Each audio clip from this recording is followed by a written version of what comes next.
Hello my dear students, welcome करता हूँ मैं भारत पंचाली और केमिस्ट्री गुरुजी अगेन आप सबका एक बहुत ही ज़्यादा इंपॉर्टेंट वीडियो में। तो आज की वीडियो में हम लोग बात करने वाले हैं एनसीईआरटी का निचोड़ ऑफ द चैप्टर हैलोल्केन्स एंड हैलोरिन्स। इस वीडियो में हम एनसीईआरटी के जो मेन पॉइंट्स हैं इस चैप्टर के वो सारे कवर कर लेंगे। एक रिक्वेस्ट करूंगा कि अगर आपके पास एनसीईआरटी है तो उसको निकाल के बैठो, खुद से पढ़ने की आदत डालो और जो पॉइंट्स हाईलाइट करवाए जा रहे हैं उनको लिखते जाना, जो पॉइंट मैं लिखवाऊंगा उसको लिखते जाना, आपकी बहुत ज़्यादा हेल्प हो जाएगी, है ना। और इस सेशन की वाइब्स आपको आने लगेंगी। तो चलिए बेटा जी स्टार्ट करते हैं। अच्छा, इस लेक्चर के नोट्स आपको टेलीग्राम चैनल पर भी मिल जाएंगे जो कि भारत पंचाल सर के नाम से है, और आप मुझसे पर्सनली कनेक्ट कर सकते हो। इंस्टाग्राम भारत पंचाल 92 मेरा इंस्टाग्राम हैंडल है अगर आप हो इंस्टाग्राम पर। तो चलिए स्टार्ट करते हैं। तो हैलोल्केन एंड हैलोरिन्स होते क्या हैं? The replacement of hydrogen atom in an aliphatic और aromatic hydrocarbon by halogen result in the formation of alkyl halide. Alkyl halide का दूसरा नाम होता है हैलोल्केन और एराइल हैलाइड। समझ रहे हो कि जैसे कार्बन कार्बन की हमारी चेन है, ठीक है, इधर हर जगह पर क्या लगा होगा? हाइड्रोजन लगा होगा। तो हम क्या कर दें, यहां से एक हाइड्रोजन को हटा दें और इसमें हैलोजन को अगर जोड़ दें तो कुछ इस तरह से हो जाएगा, ठीक है। तो ये हमारे पास क्या बन चुका है? Hello alkane. सिमिलरली जैसे बेंजीन है, बेंजीन है और बेंजीन पे अगर हैलोजन लगा दें हम लोग, है ना, हाइड्रोजन को हटा देते हैं और बेंजीन पे क्या लग गया? हैलोजन लग गया। तो ये हमारे पास क्या बन जाएगा भैया? हेलो अरीन बन जाएगा, है ना।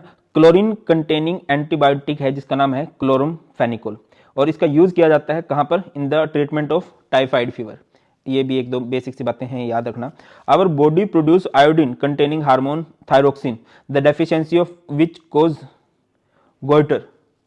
उसके बाद है सिंथेटिक हैलोजन कंपाउंड्स जिसका नाम है chloroquine, is used for the treatment of malaria. Halothane is used as an anaesthetic during surgery. तो ये दो तीन आपको हैलोजन्स के कंपाउंड्स की बात यहाँ पर बताई गई है। तो सबसे पहले बात करते हैं हम लोग क्लासिफिकेशन ऑफ हैलोल्केन्स एंड हैलोरिन्स। तो सबसे पहला जो क्लासिफिकेशन है वो है on the basis of number of halogen atoms. अगर कहीं पे मान के चलो एक हैलोजन है तो उसे आप बोलोगे मोनो हैलोकेन, अगर कहीं पर दो हैलोजन है तो उसे आप बोल दोगे डाई हैलोल्केन, और अगर कहीं पर मान के चलो तीन हैलोजन है तो उसे आप लोग बोल देने वाले हो ट्राई हैलोल्केन। सिमिलरली हैलोरिन्स, अच्छा हैलोरिन्स किसे कहते हैं? जब बेंजीन पे डायरेक्ट एक हैलोजन लग जाता है ना, जैसे ये बेंजीन है और बेंजीन पे डायरेक्ट हैलोजन लग गया तो इसे आप लोग क्या बोलोगे? हैलोरिन। अगर बेंजीन पे एक हैलोजन है तो मोनो हैलोरिन, अगर बेंजीन पे दो हैलोजन है डाई हैलोरिन, और अगर बेंजीन पे तीन हैलोजन है तो उसे आप लोग बोल दोगे ट्राई हैलोरिन्स। आगे मूव करते हैं। इसके अलावा नेक्स्ट हमारे पास अल्काइल हैलाइड, एराइल हैलाइड को हम लोग क्लासिफाई कर सकते हैं प्राइमरी, सेकेंडरी, टर्सरी के बेसिस पे। तो देखो जैसे कार्बन है, जिस कार्बन से हैलोजन लगा है अगर वो कार्बन एक तरफ कार्बन से जुड़ा हुआ है प्राइमरी, जिस कार्बन पे हैलोजन जुड़ा है अगर वो दो तरफ से कार्बन से घिरा हुआ है तो सेकेंडरी। जैसे कार्बन है जिससे हैलोजन जुड़ा हुआ है अगर वो तीन तरफ से कार्बन से घिरा हुआ है तो उसे हम लोग बोल देंगे भैया टर्सरी। जैसे कि मैं आपसे पूछता हूं, ये है हमारे पास, ये है CH3, okay very nice, CH3 CH2 Cl। तो बताइए ये क्या है? प्राइमरी, सेकेंडरी, टर्सरी में से ये क्या है? जिस कार्बन से हैलोजन जुड़ा है वो एक तरफ ही कार्बन से घिरा हुआ है तो इसे आप लोग बोलोगे प्राइमरी अल्काइल हैलाइड। क्या बोल देंगे इसको? Primary alkyl halide. क्लियर है? आगे मूव करो। नेक्स्ट है हमारे पास एलाइलिक हैलाइड। एलाइलिक हैलाइड किसे कहते हैं? एलाइलिक हैलाइड किसे कहते हैं? जब डबल बॉन्डेड कार्बन से, जैसे कि डबल बॉन्डेड कार्बन है, डबल बॉन्डेड कार्बन से नेक्स्ट कार्बन पे अगर हैलोजन लग जाता है तो उसे आप लोग एलाइल हैलाइड बोल देते हो, है ना। जैसे कि डबल बॉन्डेड कार्बन है, डबल बॉन्डेड कार्बन से नेक्स्ट कार्बन पे जब हैलोजन लग जाता है उसे आप एलाइल हैलाइड बोल देते हो, ठीक है। अच्छा एक बात अगर आपसे पूछी जाए कि यहाँ पर इस कार्बन की हाइब्रिडाइजेशन क्या है, देखिए ये डबल बॉन्डेड कार्बन है, डबल बॉन्डेड कार्बन से नेक्स्ट कार्बन पे हैलोजन लगा है, तो ये कार्बन तो सिर्फ सिंगल बॉन्ड बना रहा है, तो इस कार्बन की हाइब्रिडाइजेशन क्या होगी भाई? sp3 होगी, ठीक है। जैसे बेंजीन पे हैलोजन लग जाता है तो इसे आप लोग क्या बोलते हो? एराइल हैलाइड बोलते हो, या फिर आप इसे क्या बोलते हो? हैलोरिन बोलते हो। उसी तरह अगर बेंजीन पे कभी ऐसा हो जाए कि बेंजीन है और बेंजीन पे कार्बन लग जाए और फिर हैलोजन अगर लगा हुआ है तो उसका नाम होगा बेटा जी बेंजाइल हैलाइड। बेंजीन पे कार्बन है और फिर उसके बाद हैलोजन अगर जुड़ जाए, है ना। इसको भी फर्दर प्राइमरी, सेकेंडरी, टर्सरी बोला जा सकता है। जैसे कि ये कार्बन है ना, ये कार्बन है, ये बेंजीन है, ये हैलोजन है, बेंजीन पे कार्बन और फिर हैलोजन है तो इसे क्या बोलेंगे? बेंजाइल। और इस कार्बन के तीन तरफ कार्बन है तो इसे क्या बोल दोगे? टर्सरी। क्लियर है? इसके बाद हमारे पास विनाइल हैलाइड आ जाता है, एराइल हैलाइड आ जाता है। विनाइल हैलाइड किसे कहते हैं? अगर डबल बॉन्डेड कार्बन पे ही हैलोजन जुड़ जाए तो उसे बोलते हैं विनाइल। और अगर कभी बेंजीन पे हैलोजन, ये तो मैंने कई बार बता दिया, बेंजीन पे अगर हैलोजन जुड़ा हुआ है तो उसे आप लोग क्या बोल दोगे? एराइल हैलाइड बोल दोगे। बात करते हैं नोमेनक्लेचर की। नोमेनक्लेचर इसका बहुत बेसिक है, आई होप आप सबने बेसिक ऑफ ऑर्गेनिक की वीडियो देखी होगी। देखिए जैसे आप इसका नाम करने लगे तो इसका नाम क्या हो जाएगा? 1 2 3, 1 पे भी आ रहा है तो इसका नाम हो जाएगा 1 ब्रोमो प्रोपेन। इस पे आ जाओ, ये कार्बन है, इस तरह से है, ये कार्बन कार्बन, इधर है Cl और इधर है कार्बन। तो first of all we have to select the chain. ये हो जाएगा 1, ये 2, ये 3, है ना। 1 पे क्या है भाई? क्लोरो है, 2 पे क्या है, एक कार्बन है, 2 पे एक कार्बन को बोल देंगे मिथाइल, और चेन में कितने कार्बन है, 3 कार्बन है, तो 1 क्लोरो 2 मिथाइल प्रोपेन। इसके बाद बेंजीन पे अगर Br लग जाए तो इसे ब्रोमो बेंजीन बोलते हैं। बेंजीन पे यहाँ पर 1 2 3 1 3 पे लगा है तो इसे क्या बोलते हैं, मेटा। आपको पता होगा जैसे बेंजीन होता है, बेंजीन पे फर्स्ट पोजीशन पे कुछ लगा होना एक नॉर्मल बात है। इसके अलावा यहाँ पे कुछ लगा हो, यहाँ पे कुछ लगा हो, यहाँ पे कुछ लगा हो, यहाँ पे कुछ लगा हो, या यहाँ पर फिर कुछ लगा हो, इस पोजीशन को हम लोग क्या बोल देंगे, ये हमारे पास है first position, second, third, fourth, fifth, sixth. एक वर्ड आप लोगों ने याद रखना है, दैट इज ओमपाल। ओमपाल क्या होता है, ये है ऑर्थो, ये है मेटा, ये है पैरा। सिमिलरली ये है ऑर्थो, ये है मेटा और ये है पैरा। फर्स्ट और सेकंड पोजीशन पे कुछ लग जाए या फिर फर्स्ट सिक्स्थ पोजीशन पे कुछ लग जाए तो उसे बोलते हैं ओ, और ओ का मतलब क्या होता है, ऑर्थो। फर्स्ट थर्ड पोजीशन पे कुछ लग जाए या फर्स्ट फिफ्थ पोजीशन पे कुछ लग जाए तो उसे बोलते हैं एम। एम का मतलब होता है भाई, क्या होता है एम का मतलब, एम का मतलब होता है मेटा। फर्स्ट फोर्थ पोजीशन पे कुछ लग जाए तो उसको बोलते हैं पी, और पी का मतलब होता है भाई पैरा। गेटिंग माई पॉइंट और नोट, आई होप तो आप मेरी बात समझ रहे हो। जैसे अगला आपको पूछा गया है, ये कार्बन है, ये कार्बन है, ये कार्बन है, इसकी चेन ये हो जाएगी, है ना, ये 1 2 3, 1 पे क्या है क्लोरो है, 2 पे इधर क्या है मिथाइल है, 2 डाई मिथाइल प्रोपेन इसका नाम हो जाएगा। क्लियर है। अच्छा, इसके बाद हमारे पास एक और क्लास होती है क्लासिफिकेशन के लिए। सबसे पहले जैसे जैमिनल डाइहैलाइड। जैमिनल क्या होते हैं, 2 halogen at same carbon, halogen at same carbon. अगर आपके 2 हैलोजन है और वो सेम कार्बन पे हैं। और एक होता है विसिनल डाइहैलाइड। विसिनल, विसिनल क्या होता है, 2 हैलोजन्स एट एडजेसेंट कार्बन, है ना। अगर 2 हैलोजन आपके एडजेसेंट वाले पे हों, आजू, जैसे यहाँ पर हैलोजन लगे हुए, ये आजू बाजू वाले पे, यहाँ पर 2 हैलोजन एक ही वाले कार्बन पे लगे हुए हैं। आगे मूव करते हैं। नेक्स्ट, ये बेटा जी कुछ नाम है, ये टेबल आप लोग खुद से भी देख सकते हो, बहुत इजी सी टेबल है। जैसे इसका अगर आप नाम करने जाओ, ये कार्बन, ये कार्बन, ये कार्बन, ये कार्बन और इधर है Cl, तो ये चेन हो जाएगी 1 2 3 4, 2 पे Cl है, 2 क्लोरो ब्यूटेन इसका नाम हो जाएगा। खुद से एक बार ट्राई कर लीजिएगा। उसके बाद जैसे इन स्ट्रक्चर्स को ट्राई कर लेते हैं, मैं 1 2 ही करवाऊंगा यहाँ पर। जैसे मैं इसको ट्राई करवाने लगा हूँ, ये है। अच्छा, जब भी कभी आपको नाम दे रखो और नाम से स्ट्रक्चर करते हैं तो हम लास्ट से स्टार्ट करते हैं। सबसे पहले साइक्लोहेक्सेन है तो एक साइक्लिक स्ट्रक्चर होगा 6 कार्बन का, ठीक है। 1 पे क्लोरो है यानी कि 1 पे Cl लगा दो, और 4 पे इथाइल है यानी कि इधर क्या लगा दोगे, C2H5। जैसे एक मैं ये करवा देता हूँ, ये वाला 1,4 डाइब्रोमोब्यूटेन। ब्यूट का मतलब कितने कार्बन होते हैं, 4, 1 2 3 4। 1 पे ब्रोमो यानी कि इधर Br, 4 पे ब्रोमो यानी कि इधर Br, और इधर कौन सा बॉन्ड आ जाएगा, डबल बॉन्ड आ जाएगा। इसके बाद चलो इस पे भी आ जाओ भाई, वरना तुम बोलोगे इजी इजी करा दिए, वैसे तो सारे इजी हैं। 3 आयोडोहेप्टेन है। हेप्टेन का मतलब अच्छा, यहाँ पर कार्बन के बॉन्ड पूरे कर लेना। आपको पता होगा ना, एक ट्रिक करवा रखी है, चीकू नहीं उसका हब्बी। कार्बन हमेशा 4 बॉन्ड बनाता है, नाइट्रोजन हमेशा 3 बॉन्ड बनाता है, ऑक्सीजन 2, हाइड्रोजन और हैलोजन जो है वो जनरली 1 बॉन्ड बनाना पसंद करते हैं। 4 टर्सरी ब्यूटाइल आयोडोहेप्टेन। हेप्टेन का मतलब कितने कार्बन होते हैं, 7, 1 2 3 4 5 6 और 7। 4 पे टर्सरी ब्यूटाइल है, ये है 4th position. Tertiary butyl, butyl का मतलब 4 कार्बन है और जो कार्बन जुड़ा हुआ है वो टर्सरी होना चाहिए। टर्सरी का मतलब है वो 3 तरफ से कार्बन से घिरा होना चाहिए, तो ये कार्बन जुड़ा हुआ जो कार्बन है वो 3 तरफ से कार्बन से घिर गया है। उसके बाद है 3 पे आयोडो, 3 पे आयोडीन लगा दोगे। इस तरह से हम इसको कर सकते हैं। आगे मूव करते हैं भाई नेक्स्ट क्वेश्चन की तरफ, बहुत बेसिक से हैं, कर लोगे आप लोग।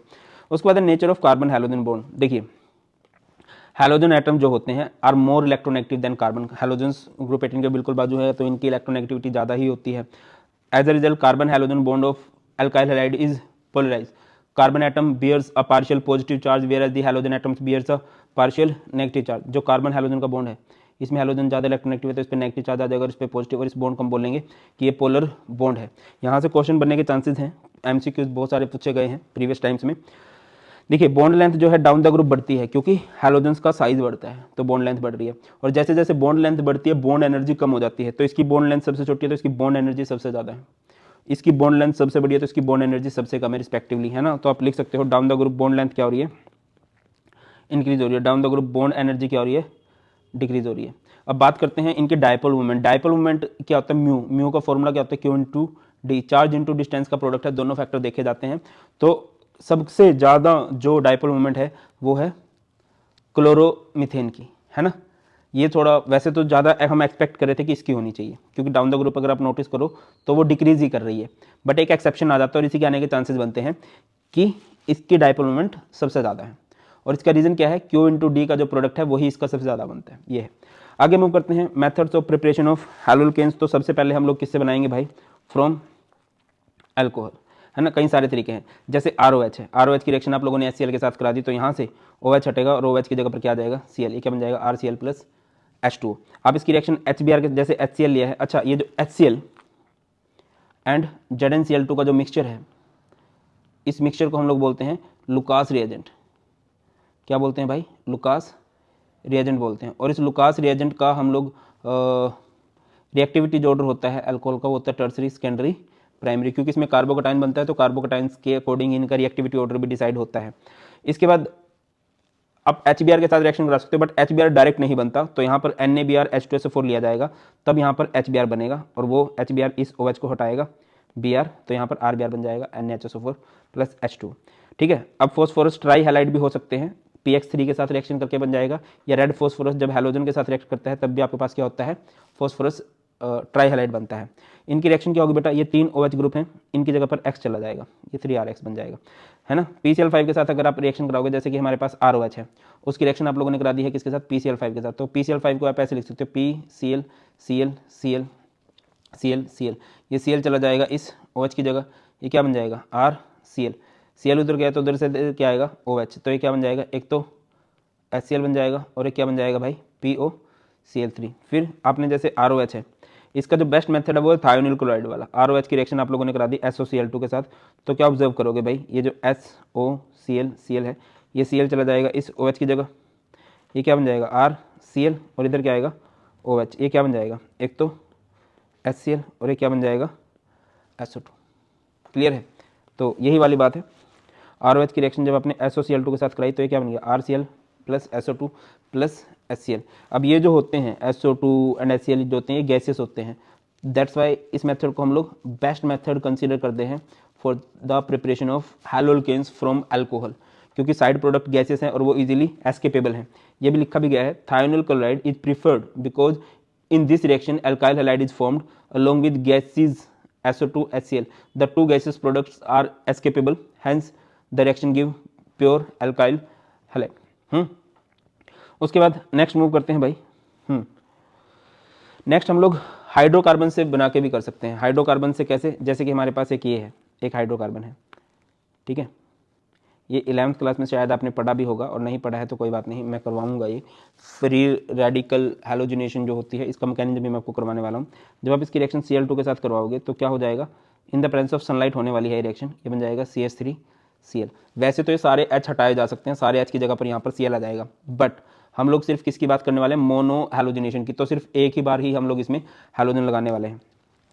आगे आ जाओ भाई, नेक्स्ट है, अच्छा तो आगे बढ़ोगे, जैसे आप देखोगे CH3 या CH2 आप लोग इसकी रिएक्शन कराओगे with Cl2 in the presence of sunlight, तो Cl अटैक करता जाएगा जितने इसको डिफरेंट टाइप ऑफ कार्बन मिल रहे हैं, तो यहाँ पर क्या हो जाएगा, CH3 CH2 Cl, और ये यहाँ पर भी अटैक कर सकता है अगर चाहे तो जैसे कि इसने इधर अटैक किया, तो ये क्या बन जाएगा, CH3 CH Cl, और इधर हो जाएगा CH3। अब दो प्रोडक्ट बने तो दोनों में से एक मेजर होगा और एक माइनर होगा, तो ये प्रोडक्ट हमारा मेजर हो जाएगा और ये प्रोडक्ट हमारा हो जाएगा ब्रो माइनर।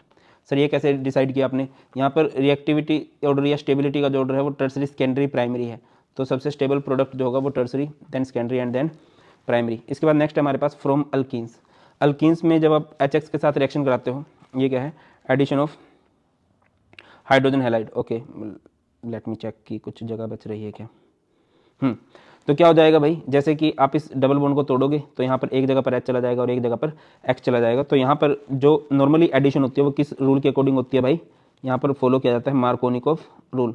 मार्कोनिकोफ रूल का शॉर्टकट क्या है, नथु लाल हलवाई। नथु लाल हलवाई क्या मतलब होता है, नथु लाल हलवाई का, negative will goes to lower hydrogen, जो नेगेटिव पोर्शन है ऑफ द एडिटिव वो कहाँ जाएगा भाई, लोअर हाइड्रोजन के पास चला जाएगा। एग्जाम्पल के तौर पे समझाना चाहता हूँ, जैसे कि हमने क्या किया, ये है CH3 CH double bond CH2 है, अगर मैंने इसमें HCl जोड़ दिया तो यहाँ पर कौन सा रूल फॉलो किया जाएगा, मार्कोनिकोफ रूल। H पॉजिटिव है Cl नेगेटिव है, Nathulal Halwai, negative will goes to lower, तो ये इधर चला जाएगा और ये चला जाएगा इधर, ये क्या बन जाएगा, CH3 CH, Cl चला गया इधर और ये हो जाएगा CH3।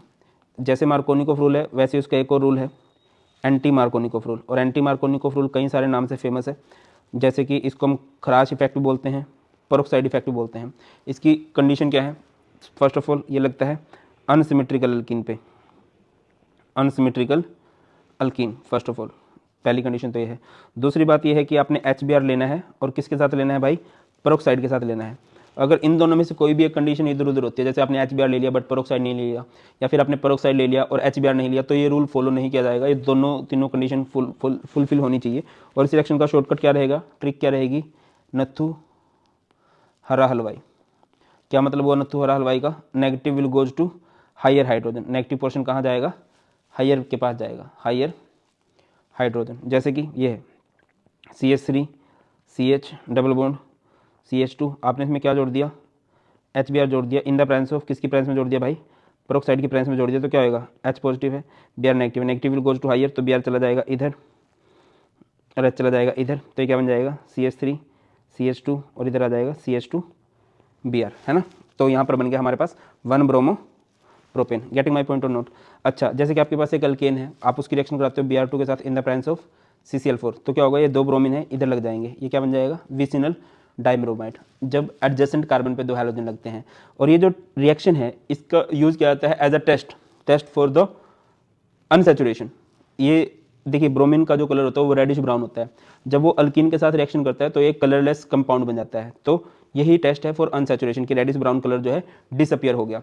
आगे मूव करते हैं, एक बहुत फेमस मेथड है, that is halogen exchange method. जैसे कि हैलोजन्स की अदला बदली, हमारे पास Cl और Br को बनाने के बहुत तरीके हैं, हमारे पास F और I के बनाने के तरीके ज़्यादा नहीं हैं, तो उसके लिए हम हैलोजन एक्सचेंज मेथड को ही अप्लाई करते हैं।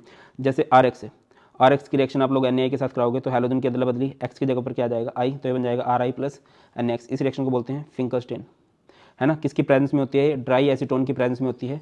ड्राई एसीटोन क्या करता है? इस रिएक्शन को फॉरवर्ड डायरेक्शन में पुश करता है। और किस तरह से पुश करता है? ये जो साइड प्रोडक्ट बना है उसको उसके प्रेसिपिटेट बना के रखता है। प्रोडक्ट कम हो जाएगा, रिएक्टेंट बनता रहेगा, तो रिएक्शन फॉरवर्ड डायरेक्शन में रहेगी। अगर रिएक्टेंट और प्रोडक्ट दोनों बनते जा रहे हैं तो प्रोडक्ट वापस रिएक्टेंट भी बन जाएंगे, ठीक है। NaCl NaBr thus formed is precipitated in dry acetone. It facilitate the forward reaction according to Lee Chatelier दादा ने बोला था ना, अगर प्रोडक्ट कम रहेगा, रिएक्टेंट ज़्यादा रहेगा, तो रिएक्शन फॉरवर्ड डायरेक्शन में शिफ्ट होगी। इसके अलावा नेक्स्ट रिएक्शन हमारे पास स्वार्ट्स रिएक्शन। स्वार्ट्स रिएक्शन में क्या होगा? आप RX लोगे, RX की रिएक्शन किसी मेटालिक फ्लोराइड, जैसे कि आपने रिएक्शन करा दी इसकी AgF के साथ, तो इस X की जगह पर क्या आ जाएगा भाई? F आ जाएगा, तो क्या बन जाएगा? RF और प्लस में इधर क्या आ जाएगा? AgX। आप मेटालिक फ्लोराइड कोई भी ले सकते हो, इनको मेटालिक फ्लोराइड या फिर इनऑर्गेनिक फ्लोराइड बोल सकते हो, बाकी यहाँ पर क्या बोला गया? इनको मेटालिक फ्लोराइड बोला गया। जैसे कि AgF, Hg2F2, COF2 और SbF3, इनमें से कोई भी लिया जा सकता है। इस रिएक्शन की ट्रिक क्या है?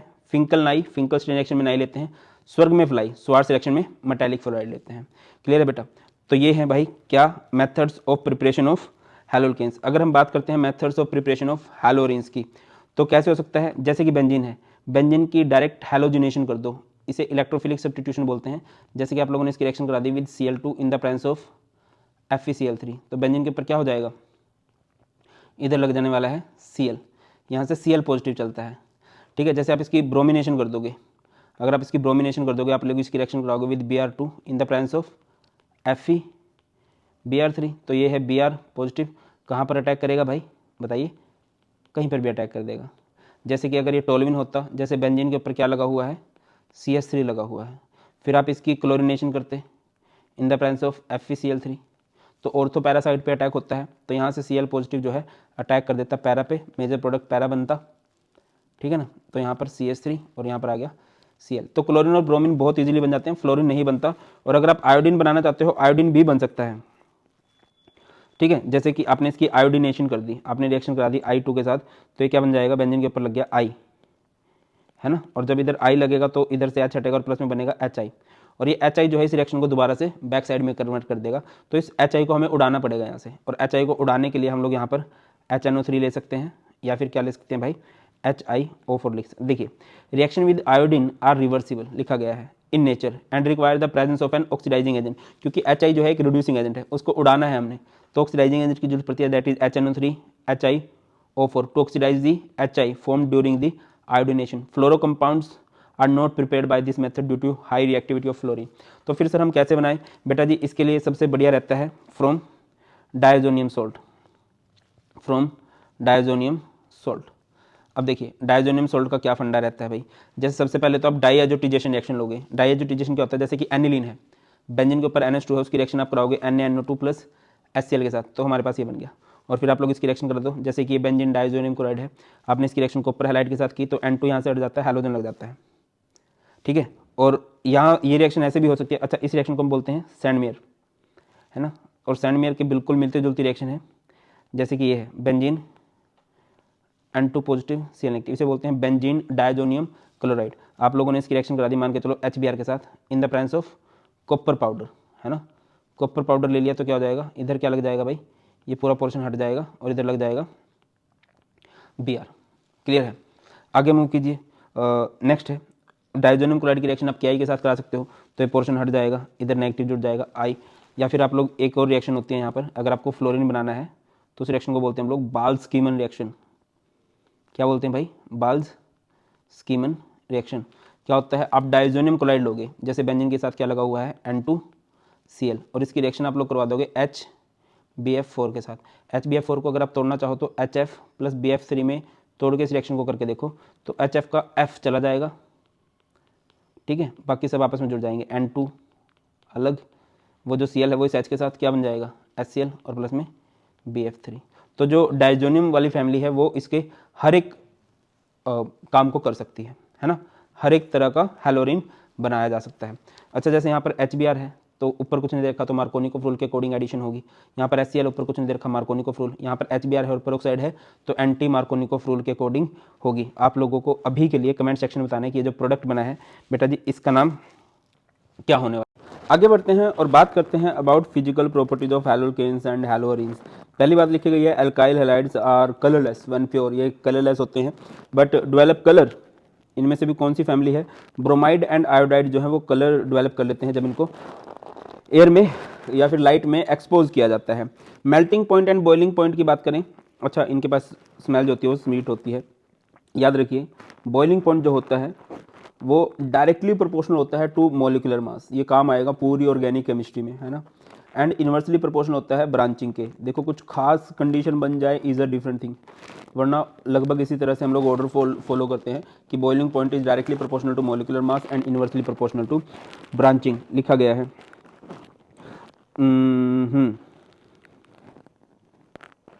The boiling point of alkyl halide decreases in the order, Ri का सबसे ज़्यादा, then RBr, then RCl, then RF। This is because the increase in size and mass of halogen atom the magnitude of van der Waals forces increases. जैसे जैसे mass and size of halogen atom बढ़ेगा या मास और size of chain increase करेगी, the magnitude of van der Waals force increase करेगा, hence boiling point भी increase करने वाला है। अगली बात करें, the boiling point of isomeric haloalkanes decreases with increase in branching. अगर कहीं ब्रांच बढ़ेगी, जैसे इधर देखिए सीधी चेन है, इसका बॉइलिंग पॉइंट आपको दिखाई दे रहा होगा 375 केल्विन है, अगले में एक ब्रांच है तो 364 है, अगले में दो ब्रांच है तो 346 है। जैसे जैसे ब्रांचिंग बढ़ती है बॉइलिंग पॉइंट जो है वो डिक्रीज करता जाता है। उसके बाद करते हैं boiling points of isomeric dihalobenzenes are nearly same, but अगर मैं मेल्टिंग पॉइंट की बात करता हूँ, however para isomer are high melting as compare to their ortho and meta isomers. ऐसा होता क्यों है, it is due to the symmetry of para isomers that fit in crystal lattice better as compare to ortho and meta isomers. देखिए ये हमारे पास है ortho dichlorobenzene, ये है मेटा डाइक्लोरोबेंजीन, ये है पैरा डाइक्लोरोबेंजीन। अगर मैं मेल्टिंग, देखो बॉइलिंग पॉइंट तो लगभग सेम सा है, इतना ज़्यादा डिफरेंस नहीं है, बट अगर मैं मेल्टिंग पॉइंट की बात करता हूँ तो बहुत डिफरेंस है, पैरा आइसोमर का सबसे ज़्यादा है। इसका रीज़न क्या होता है, रीज़न है इसका क्या भाई, सिमेट्री। इसकी सिमेट्रिकल स्ट्रक्चर की वजह से इसकी जो क्लोज पैकिंग होती है वो बेटर होती है, ये अच्छे से फिट हो जाता है इन crystal lattice.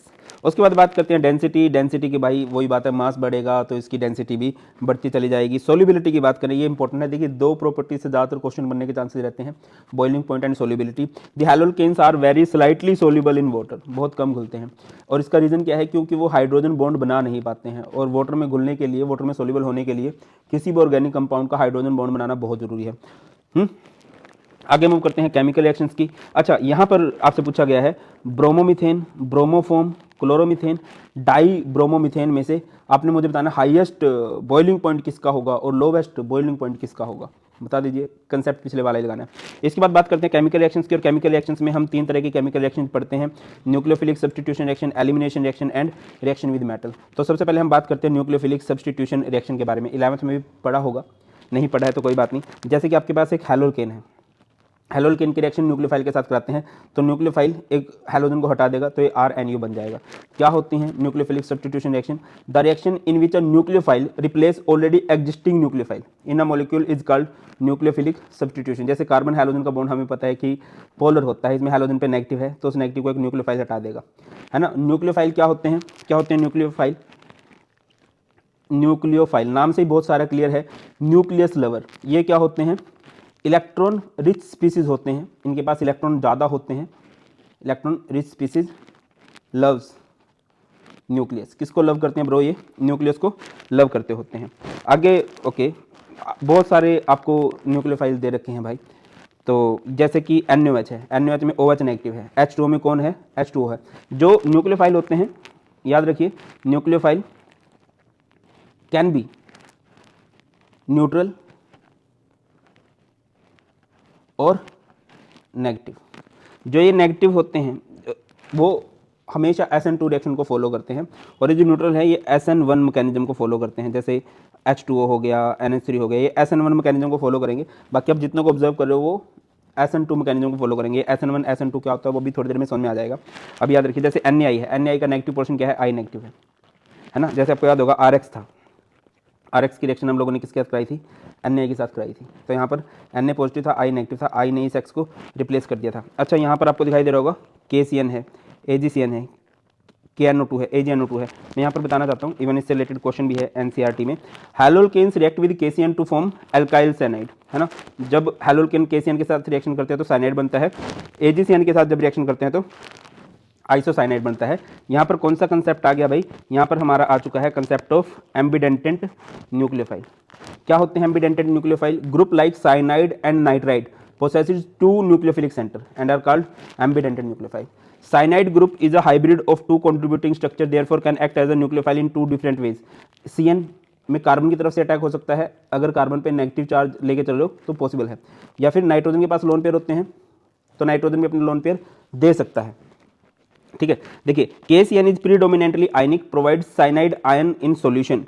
Although both carbon and nitrogen atoms are in a position to donate electron pair, the attack takes place mainly through carbon atom. Carbon और नाइट्रोजन दोनों दे सकते हैं अपने इलेक्ट्रॉन, बट देगा कौन? कार्बन एटम देगा। क्यों देगा भाई? देखो क्या सीन है, जैसे कि RX है, RX की रिएक्शन मैंने किसके साथ करा दी? KCN के साथ। KCN को अगर मैं तोड़ूंगा तो K पॉजिटिव है, CN नेगेटिव। इसमें कार्बन पे नेगेटिव चार्ज आता है, नाइट्रोजन पे लोन पेयर है, तो इसके पास कार्बन के पास भी है और नाइट्रोजन के पास भी है, तो यहाँ पर ये इसकी तरफ से जुड़ना पसंद करेगा। रीजन है कि कार्बन पे नेगेटिव है, और नेगेटिव है इट मीन्स उसको ज़्यादा जल्दी है इलेक्ट्रॉन देने की। या फिर दूसरी बात समझिए कि ये क्या बनेगा? RCN बनेगा। यहाँ पर कार्बन कार्बन का बॉन्ड है और लिखा गया है क्या? That carbon carbon bond is more stable then carbon nitrogen bond. However AgCN अगर है is mainly covalent in nature. जैसे कि RX है, RX की रिएक्शन आप लोगों ने AgCN के साथ कराई, तो क्या होगा भाई? यहाँ पर क्या होने वाला है? अब कार्बन का बॉन्ड बना हुआ है, ये कोवलेंट है, ये अपने बॉन्ड को नहीं तोड़ेगा, तो नाइट्रोजन को अपने लोन पेयर देने पड़ेंगे, और जब ये अपने लोन पेयर देगा तो ये बॉन्ड यहाँ से खत्म हो जाएगा और ये क्या बन जाएगा? RNC। इस तरह से ये कुछ होने वाला है, क्लियर है? तो देखिए AgCN is mainly covalent in nature and nitrogen is free to donate electron pair forming isocyanide as the main product. आगे मूव करते हैं। सब्स्टिट्यूशन रिएक्शन दो तरह की है, SN1 एंड SN2। देखो जैसे कि मैंने अभी आपको बताया कि RX है, RX की रिएक्शन आप न्यूक्लियोफाइल के साथ कराओगे तो क्या हो जाएगा? ये बन जाएगा RNU और इधर बन जाएगा X नेगेटिव। दो तरह की रिएक्शन होती हैं, एक होती है SN1 और दूसरी हमारी होती है भाई SN2। SN1 में क्या होगा कि जो रेट है वो किस पे डिपेंड करेगा? रेट डिपेंड्स अपॉन हैलोकेन पे ही डिपेंड करेगा। और जो SN2 रिएक्शन है उसमें रेट किस पे डिपेंड करेगा? उसमें जो आपका रेट है वो डिपेंड करेगा haloalkane as well as on nucleophile. ठीक है, देखिए अब क्योंकि इसमें दो रिएक्टेंट पे डिपेंड कर रहा है, तो SN2 क्या है? बायोमोलिकुलर न्यूक्लियोफिलिक सब्स्टिट्यूशन बोलते हैं इसको। ये सेकंड ऑर्डर का काइनेटिक्स फॉलो करती है, और ये हमारे पास किसको फॉलो करती है? फर्स्ट ऑर्डर को। ये इसका जो रिएक्शन है वो 2 स्टेप में होता है SN1 का, और SN2 का क्या होता है? सिंगल स्टेप होता है। मैं आपको मेन पॉइंट बता रहा हूँ, ठीक है, बाकी आगे तो पढ़ेंगे ही। इसमें हम पोलर प्रोटिक सॉल्वेंट लेते हैं। पोलर प्रोटिक क्या होता है? ऐसे सॉल्वेंट जो पोलर हों जिसमें प्रोटॉन भी हो, लाइक H2O है, इसमें क्या लेते हैं हम लोग, पोलर अप्रोटिक सॉल्वेंट लेते हैं, polar aprotic solvent. Polar aprotic solvent क्या होते हैं, जैसे acetone CH3 C double bond O CH3। अब इसमें पोलैरिटी तो है बट इधर क्या पॉसिबल नहीं है, इधर प्रोटॉन पॉसिबल नहीं है। अगली अगर मैं बात करता हूं, इधर सबसे ज़्यादा मैटर करती है stability of carbocation, stability of carbocation matters the most. तो इस वजह से इधर रिएक्टिविटी का ऑर्डर होता है टर्सरी, सेकेंडरी, प्राइमरी। और इधर क्या मैटर करता है, लेस स्टीरिक हिंड्रेंस मैटर करता है, लेस स्टीरिक हिंड्रेंस। और जब यहाँ पर लेस स्टीरिक हिंड्रेंस, भीड़ भाड़ बहुत कम होनी चाहिए, तो प्राइमरी, सेकेंडरी एंड टर्सरी। इधर आप देखोगे रेसमाइजेशन ऑफ कन्फिग्रेशन होता है। बहुत सारे बच्चों को ये कंसेप्ट में डाउट रहता है यार रेसमाइजेशन क्या, अभी थोड़ी देर में समझेंगे ही। और इधर क्या होता है, इन्वर्जन ऑफ कन्फिग्रेशन होता है, ठीक है। बाकी एक जगह पर इनकी रिएक्टिविटी का ऑर्डर सेम होता है। RF से ज़्यादा रिएक्टिव आपको देखने को मिलेगा RCl, RCl से ज़्यादा रिएक्टिव आपको देखने को मिलेगा RBr, और RBr से ज़्यादा रिएक्टिव आप लोगों को देखने को मिलेगा RI। चलो आप आ जाओ SN2 पे। SN2 में क्या है, सेकंड ऑर्डर का काइनेटिक्स होता है, तो दोनों ही इंपॉर्टेंट है। जैसे कि हमारे पास एक हैलोजन है, ये हमारे पास एक न्यूक्लियोफाइल है।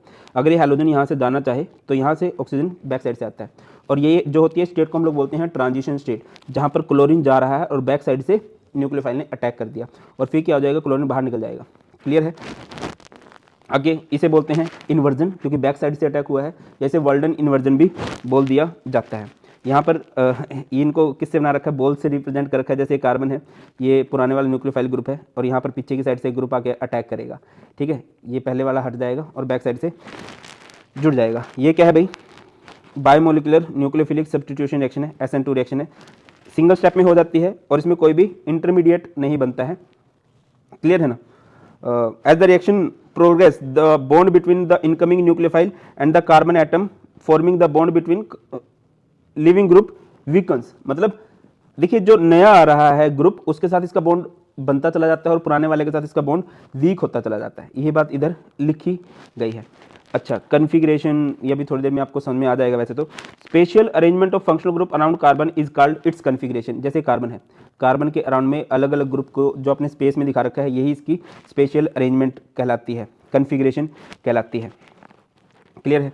अच्छा, SN2 में क्या मैटर करता है, SN2 में लेस स्टेरिक हिंड्रेंस, क्योंकि पीछे से अटैक होगा, और जब अटैक होना है तो स्टेरिक हिंड्रेंस कम से कम होनी चाहिए।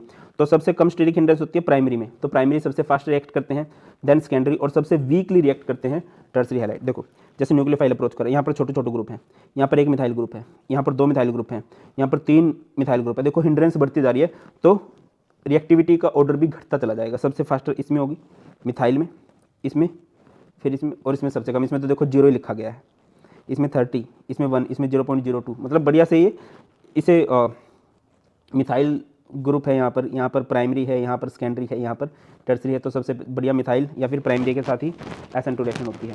नेक्स्ट हमारे पास है substitution nucleophilic unimolecular SN1 reaction. SN1 reaction में क्या होता है कि जैसे आपके पास एक अल्काइल हैलाइड है, तो सबसे पहले आप इसको तोड़ते हो, हैलोजन अलग हो जाता है, तो यहाँ पर हमारे पास एक टर्सरी कार्बोकेटाइन बन जाता है, ठीक है, जो कि ट्राइगोनल प्लेनर है। तो इसमें कहीं से भी अटैक पॉसिबल है, इसमें फ्रंट साइड से भी अटैक पॉसिबल है, बैक साइड से भी अटैक पॉसिबल है। अगर फ्रंट साइड से अटैक होता है तो इसे बोलते हैं रिटेंशन, और अगर बैक साइड से अटैक होता है तो इसे बोलते हैं इन्वर्जन। आपको लिखा गया है SN1 reaction are generally carried out in polar protic solvent. और पोलर प्रोटिक सॉल्वेंट क्या होते हैं, जैसे वाटर हो गया, अल्कोहल हो गया, एसिटिक एसिड हो गया, ठीक है ना। और इस रिएक्शन का जो पहला स्टेप होता है, देखो क्योंकि न्यूट्रल है और न्यूट्रल से हम आयनिक स्पीसीज बना रहे हैं, तो एक स्टेबल से हम लोग किधर जा रहे हैं, अनस्टेबिलिटी की तरफ जा रहे हैं, और कोई भी स्टेबल से अनस्टेबल नहीं होना चाहेगा। तो ये जो स्टेप होता है ये स्लो होता है, और इस स्लो स्टेप को ही हम लोग RDS बोलते हैं। और रेट डिटरमाइनिंग स्टेप में आपको सिर्फ क्या दिखाई दे रहा है, हैलोजन दिखाई दे रहा है। दैट्स वाई SN1 का जो रेट होता है वो सिर्फ हैलोजन पे डिपेंड करता है, और ये सेकंड स्टेप जो होता है इधर फास्ट होता है, ठीक है। क्या लिखा गया, step 1 is the slowest and reversible, it involve carbon bromine bond breaking for which the energy is obtained through solvation of halide ion with the proton of protic solvent. मतलब जो इस बॉन्ड को तोड़ने के लिए जो एनर्जी मिलती है वो कहाँ से मिलती है, हैलाइड आयन की सोल्वेशन से, ठीक है। चलो आगे इधर आ जाओ। SN2 का मैंने बता दिया, टर्सरी से ज़्यादा रिएक्टिव होगा सेकेंडरी, सेकेंडरी से ज़्यादा रिएक्टिव होगा प्राइमरी, और प्राइमरी से ज़्यादा रिएक्टिव होगा मिथाइल। और अगर मैं SN1 की बात करूँ, SN1 इसका उल्टा है। SN1 में प्राइमरी से बढ़िया होगा सेकेंडरी, सेकेंडरी से बढ़िया होगा टर्सरी। सर ऐसा क्यों है, क्योंकि इधर अगर आपको दिखाई दे रहा हो यहाँ पर कार्बोकेटाइन बना है, तो स्टेबिलिटी ऑफ कार्बोकेटाइन मैटर करती है, और कार्बोकेटाइन की स्टेबिलिटी सबसे ज़्यादा कहाँ देखने को मिलती है, टर्सरी में। इसके अलावा allylic and benzylic halide show high reactivity towards the SN1। ये भी बहुत रिएक्टिव होते हैं। क्यों? क्योंकि बेटा the carbocation thus formed get stabilize through resonance. जो एलाइलिक या फिर बेंजाइलिक हैलाइड है उनके जो कार्बोकेटाइन होते हैं वो रेजोनेंस की वजह से स्टेबल हो जाते हैं, और कार्बोकेटाइन स्टेबल होने चाहिए। देखो जैसे कार्बोकेटाइन है, ये रेजोनेंस की वजह से स्टेबल है, यहाँ पर ये जो कार्बोकेटाइन है ये भी रेजोनेंस की वजह से स्टेबल है, बहुत सारे। और इन दोनों में से कौन ज़्यादा स्टेबल होता है? ये वाला। जितने ज़्यादा रेजोनेटिंग स्ट्रक्चर होते हैं वो कार्बोकेटाइन उतना ज़्यादा स्टेबल होता है, उतनी ज़्यादा उसकी रिएक्टिविटी होने वाली है। क्लियर है? अच्छा, एक बात याद रखना, for a given alkyl group the reactivity of halide follow the same order in both mechanism. RI सबसे ज़्यादा रिएक्टिव है, उससे कम है RBR, देन है RCl और देन है RF। अच्छा, अगर मैं आपसे इनमें पूछता हूँ कि इनमें से कौन SN2 रिएक्शन फास्टर शो करेगा इन गिवन ऑप्शंस में से, देखो ये जो है ये क्या है? सेकेंडरी है, और ये क्या है? ये तो प्राइमरी है। तो कौन फास्ट रिएक्शन करेगा? Obviously it is primary halide, therefore undergo SN2 reaction faster. और अगर यहाँ पर आ जाओ, यहाँ पर तो दोनों ही क्या है? प्राइमरी हैं, और दोनों ही अगर डिग्री एक जैसी है तो उनमें लिविंग ग्रुप को देखते हैं हम लोग, इधर I है उधर Cl है, तो I एक अच्छा लिविंग ग्रुप है। As iodine is better leaving group because of its large size, it will be release at a faster rate in the presence of incoming nucleophile. अच्छा, अब कुछ बहुत सारे बच्चे मुझे बार बार बोलते हैं sir stereo chemical aspects of nucleophilic substitution reaction में कुछ दिक्कत है, जबकि बहुत इजी है और कई बार हम पढ़ भी चुके हैं। Optical activity, chirality, retention, inversion, racemization, वो सब हम वर्ड समझते हैं कि होता क्या है। सबसे पहले हम ऑप्टिकल एक्टिविटी का बात समझते हैं कि कोई भी सब्सटेंस ऑप्टिकली एक्टिव है या ऑप्टिकली इनएक्टिव है। देखो क्या होता है भाई, जब ऑर्डिनरी लाइट है, ये एक ऑर्डिनरी लाइट है, ठीक है, डेफिनेशन में यही लिखा गया है, ऑर्डिनरी लाइट है। जब हम इसको निकोल प्रिज्म से पास कराते हैं तो एक हमें सिंगल प्लेन में ट्रेवल करती हुई लाइट मिलती है। This light is known as PPL, plane polarize light, है ना, जैसे कि पेन है ऐसे, ये प्लेन पोलराइज लाइट है। इस प्लेन पोलराइज लाइट को मैं दो सब्सटेंस में से पास कराता हूँ। एक सब्सटेंस ने इसको रोटेट कर दिया किसी भी साइड, राइट में रोटेट कर दिया, लेफ्ट में रोटेट कर दिया, और एक सब्सटेंस है जो इसको कहीं भी रोटेट नहीं करवा पाया, ये PPL ऐसे कैसे रहा। तो जो इसको रोटेट नहीं करवा पाता, this substance will be known as optically inactive. और अगर कोई इसे रोटेट करवा पा रहा है तो इसे हम लोग क्या बोल देंगे?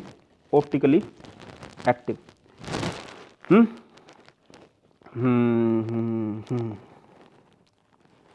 ऑप्टिकली एक्टिव को बोलेंगे, ठीक है। अब अगली बात यह है, the angle by which the plane polarized light is rotated is measured by an instrument called polarimeter. अब इसने किस एंगल पे रोटेशन हुई है, कितनी डिग्री रोटेशन हुई है, इसको मेजर करने के लिए हमारे पास एक डिवाइस है, उस डिवाइस का नाम होता है पोलैरिमीटर। अच्छा, अब जैसे ये था, है ना, ये प्लेन पोलराइज्ड लाइट है, इसको आपने पास कराया एक सॉल्यूशन में से, और इसने प्लेन पोलराइज्ड लाइट को राइट डायरेक्शन में रोटेट कर दिया, तो इस सब्सटेंस को हम लोग बोलेंगे डेक्स्ट्रो रोटेटरी। अगर कोई इसको राइट डायरेक्शन में रोटेट कर रहा है तो उसे बोलेंगे डेक्स्ट्रो रोटेटरी, या फिर इसको बोल देंगे D, या फिर इसको बोल देंगे प्लस, कुछ भी।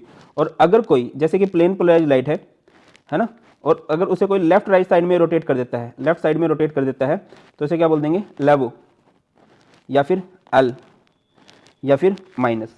अब हम आगे बढ़ते हैं और ये जो होते हैं such plus minus isomer of a compound are called optical isomer and the phenomena is optical isomerism. अभी थोड़ी सी आगे तुम्हें और ज़्यादा बातें समझ में भी आने लगेंगी। अच्छा, राइट मतलब क्लॉकवाइज, लेफ्ट मतलब एंटी क्लॉकवाइज है ना। अगली बात करते हैं मॉलिक्यूलर असिमेट्री, कायरलिटी क्या होता है, इनैंशियोमर्स किसे कहते हैं। मॉलिक्यूलर असिमेट्री किसे कहते हैं? जैसे कि हमारे पास कार्बन है ना, अगर इसके सारे बॉन्ड अलग अलग ग्रुप के साथ हो, जैसे इधर है फ्लोरीन, इधर है क्लोरीन, इधर है ब्रोमीन, इधर है आयोडीन, इसके सारे बॉन्ड अलग अलग ग्रुप्स हैं, तो इसे बोलेंगे असिमेट्रिक कार्बन, या फिर इसे हम लोग कायरल कार्बन भी बोल सकते हैं। देखिए क्या लिखा गया है, if all the substituent attach to carbon atoms are different, the mirror images of the molecule is not superimposable, the molecule और the such carbon is called asymmetric carbon और स्टीरियो सेंटर। क्लियर कह रहा है कि जैसे ये है हमारे पास, अगर मैं इसकी मिरर इमेज बनाने लगूंगा तो ये मिरर इमेज क्या होगी? एक दूसरे के ऊपर सुपर इम्पोज तो नहीं हो सकती ना। What is the meaning of super imposable? जैसे कि मैं O की मिरर इमेज बनाता हूं, O की मिरर इमेज O जैसी बन जाएगी, तो इस तरह की इमेज को सुपर इम्पोजेबल बोलते हैं। जैसे कि अगर मैं R की मिरर इमेज बनाऊं तो ये क्या बनेगा? उल्टा R बनेगा।